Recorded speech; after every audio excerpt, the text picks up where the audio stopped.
A group of top scholars in China are addressing what they think is needed for China to have real reform.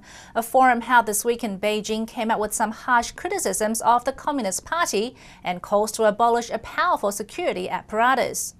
Top legal scholars in China want reforms to the judicial system.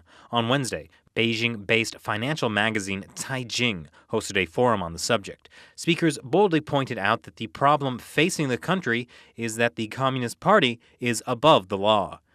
Professor Cui Ming from the Chinese People's Public Security University started with a call to abolish regional branches of the Political and Legislative Affairs Committee.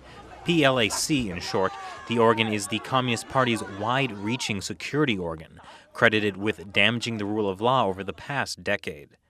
Others include Dean of Law School at the Beijing Institute of Technology, Xu Xin, and Assistant Professor at China University of Political Science and Law, Wang Jianxun, said judicial independence is the key to reform. But Professor in Public Administration from the Renmin University of China says systematic problems will prevent judicial independence.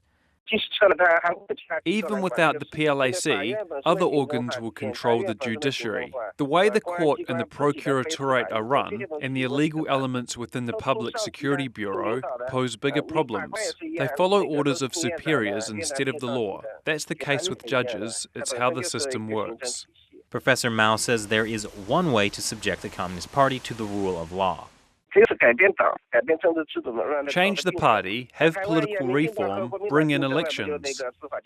This report on China's judicial reform for 2012 was presented during Wednesday's forum. It points out that while the Chinese regime has introduced technical changes to the judiciary, the system lags far behind in terms of being just and credible.